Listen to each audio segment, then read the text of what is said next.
Hello, hello, hello. How are you guys doing?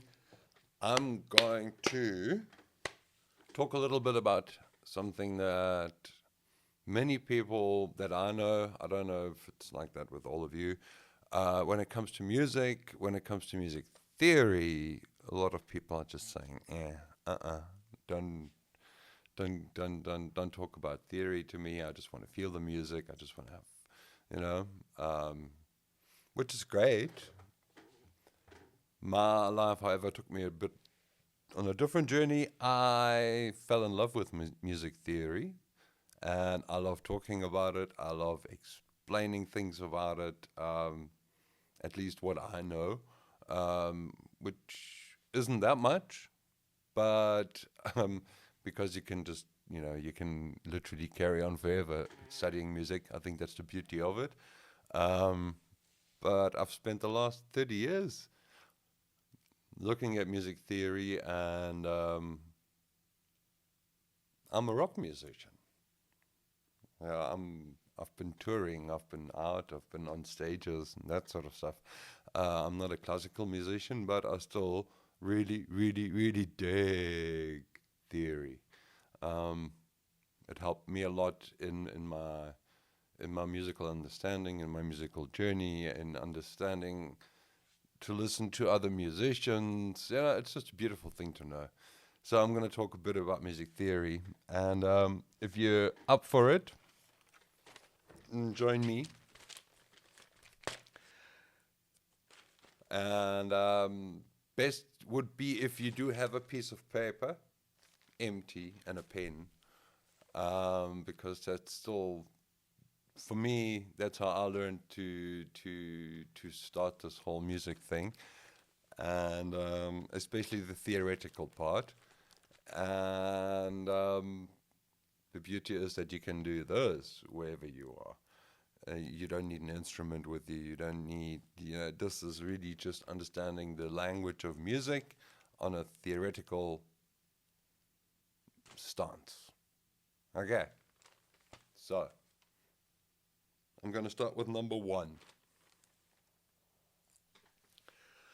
Um, Ask yourself, what is music? Music is something that we hear, and music is something that we can express with singing, with dancing, with clapping, with movements. There's a lot of things that music can do to us, and if we're allowed to. However, on the theoretical side, music is a language. It's got its alphabets, it's got its full stops, it's got its commas, it's got its, it's like that on the written side. Now, I'm not a sight reader. I'm not someone who sits in front of a piano and is going, oh, no. I'm not like that at all. I much prefer going by my own musical understanding and feeling, but that's, I guess, also because I've spent so much time doing this. Um, okay. Have you got a piece of paper and a pen? Then let's go. Write down for me.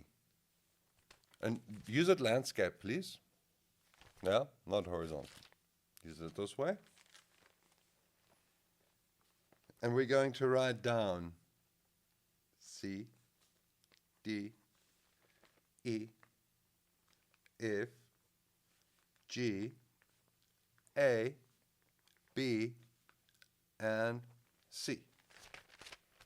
Like this. Let's hope you can see this when I hold it there. There we go. Okay, C, D, E, F, G, A, B, C. That's all.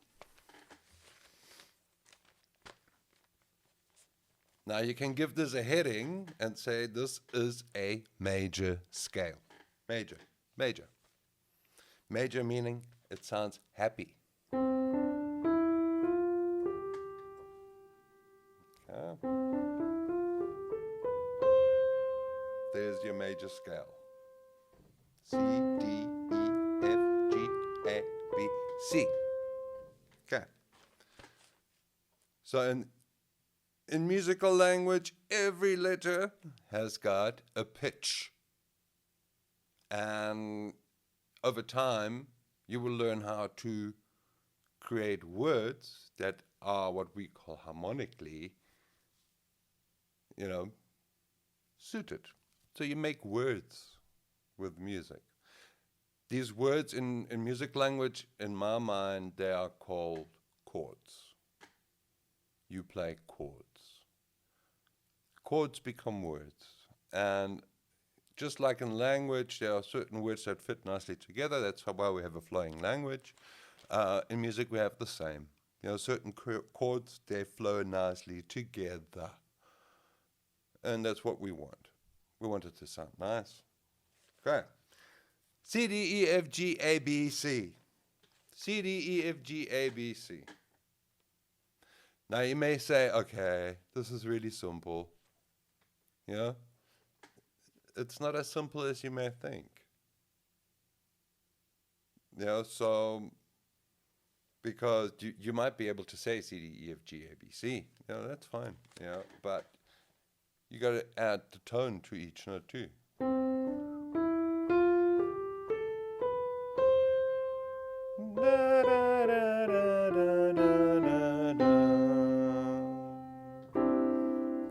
Okay, so this is where your inner ear becomes really, really important, I believe. You need to be able to hear something before you are able to play it. And you need to spend time, especially listening. I find a lot of young musicians, people that have incredible gifts, but they get left behind because they just use the gift of playing. And it's a bit of an ego thing, which we all go through when we're younger. I've been there too. But the time comes when you just realize there's more to it. Okay, C, D, E, F, G, A, B, C. C, D, E, F, G, A, B, C. Say it over and over and over and over again. This is your first alphabet. It's important. Now, what is it called when we play more than two notes together? So at the moment, we are just playing one note. C, D, E, F, G, A, B, C. What does it mean if we add two? We can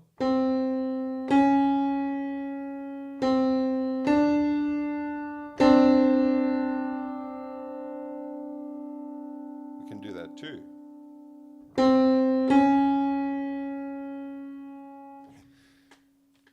The distance between two notes we call an interval. And an interval to some degree tells us what scale we are playing in.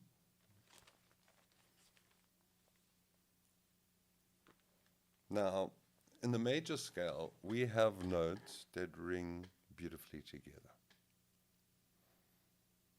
So, there are certain rules, and you will just have to follow me over time. You will understand why you are doing what you are doing. You just need to be patient, and you need to take it seriously. You need to want to understand what's going on paper, and you will get there, I promise you. It's really, really not that complicated. Okay. Now in music, just as in anything, numbers are just as important as letters. Again, we will understand why over time. For now, what I would like you to do is take a piece of paper and underneath the C, write a Roman numeral number 1. And you do that all the way. You give 1, 2, 3, 4, 5, 6, 7. Okay? 2, 3, 4, 5, 6, 7, and the last one is 8, which is actually on paper the same as 1. So it must look like this. Can you see? There we go. 1, 2, 3, 4, 5, 6, 7, 8. Oh, but Ruben, this is so simple. Yeah, for now, it's simple. Just connect the two. Connect the letter to the number. No, C, D, E, F, G, A, B, C. 1, 2, 3, 4, 5, 6, 7, 8. Again, we'll come to why. It's coming. Okay. C, D, E, F, G, A, B, C. 1, 2, 3, 4, 5, 6, 7, 8. C, D, E, F, G, A, B, C. 1, 2, 3, 4, 5, 6, 7, 8. Now, I'm going to give this a heading quickly of the C major scale.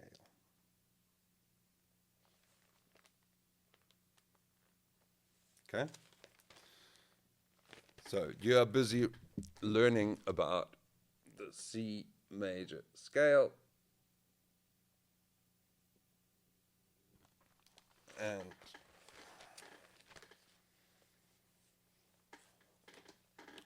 C, D, E, F, G, A, B, C. 1, 2, 3, 4, 5, 6, 7, 8. Yeah? C, D, E, F, G, A, B, C. Now, if you're really adventurous, you do it backwards. C, B, A, G, F, E, D, C. Yeah? That will come in handy later. Yeah? Notes don't just go up, they also go down. Okay. 1, 2, 3, 4, 5, 6, 7, 8. C, D, E, F, G, A, B, C.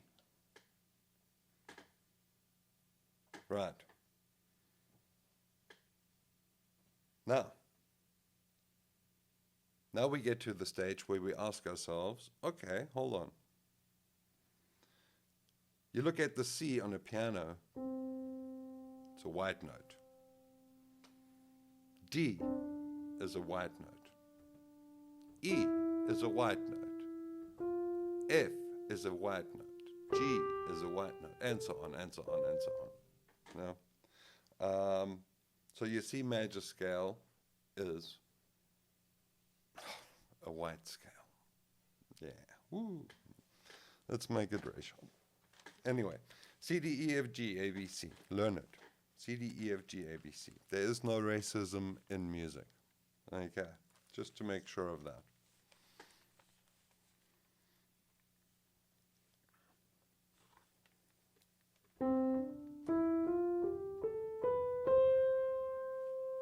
You repeat that over and over and over and over and over and over in your head, in your own time. You can do this in the car driving if you want to.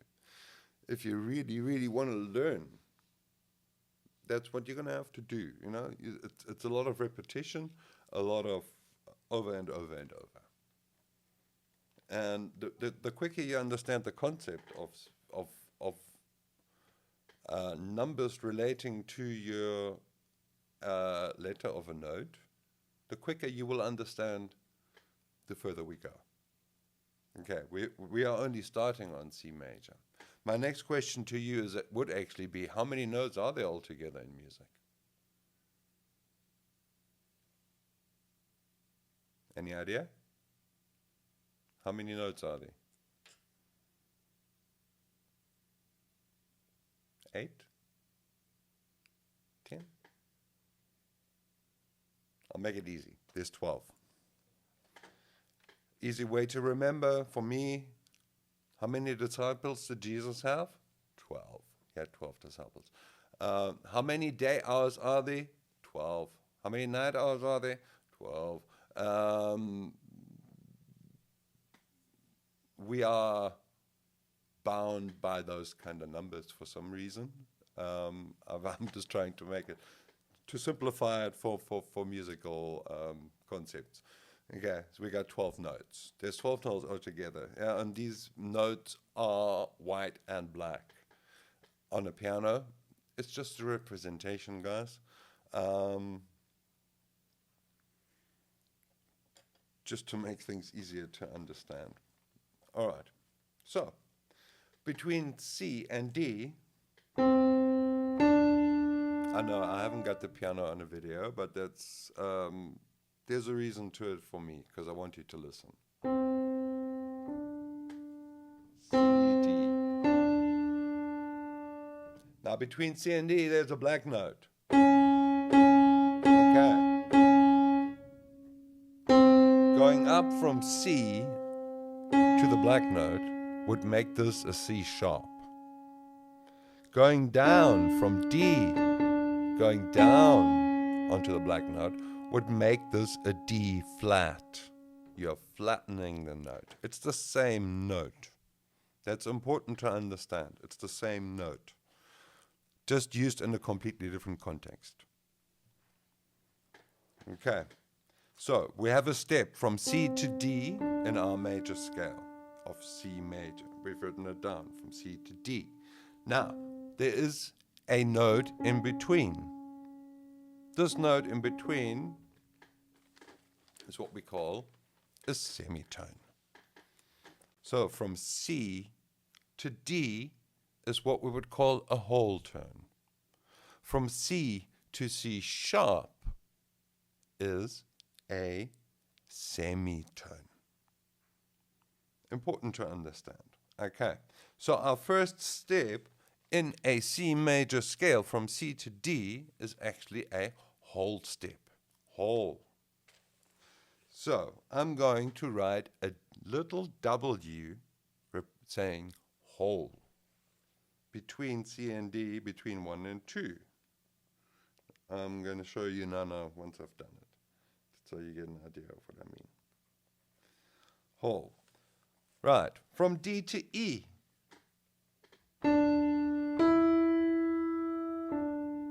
Again, it's a whole tone. There is a semitone in between. I'm going to write another whole. We're going to carry on like this now until the end of the scale. So from D to E is a whole step. From E to F, half a step. There is no black note in between. Okay, so we've got whole, whole, and then a half step. From F to G, we've got a semitone in between, a black note in between. It's a whole.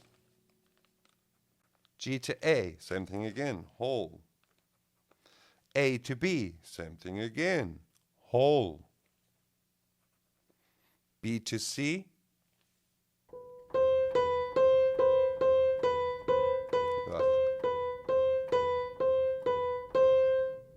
okay, that's a half a step. So at the end of this, you should have a diagram that shows something like this.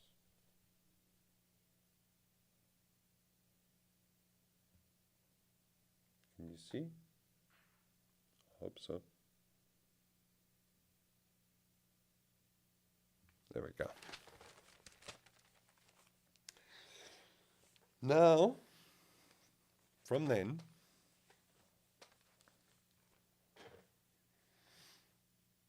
there's 3 things that you just need to keep on repeating to yourself, which is C, D, E, F, G, A, B, C. C, D, E, F, G, A, B, C. 1, 2, 3, 4, 5, 6, 7, 8. 1, 2, 3, 4, 5, 6, 7, 8. And then last one, whole, whole, half. Whole, whole, whole, half. Whole, whole, half. Whole, whole, whole, half. This is your pattern for what we call a major scale. Okay, we also have minor scales. We have the pentatonic scales. There are so many scales. There are so many alphabets at the end of the day in music. Okay, they are, however, all based on foundational understanding of the major scale and the minor scale. So right now, we're doing the major scale. Major scale is used, most pop songs that you hear, okay, major scale. So anyway, last one, whole, whole, half, whole, whole, whole, half. whole note, whole note, half note, whole note, whole note, whole note, half note. Okay, that is the pattern for your major scale. Remember it. It's important. Okay, I think I've spoken enough for today. Next, we're going to look at how we actually build words just with these letters. And we're going to understand a little bit more about different scales and how different scales are derived, all from the foundational C major scale. Chat to you in the next one. Ciao.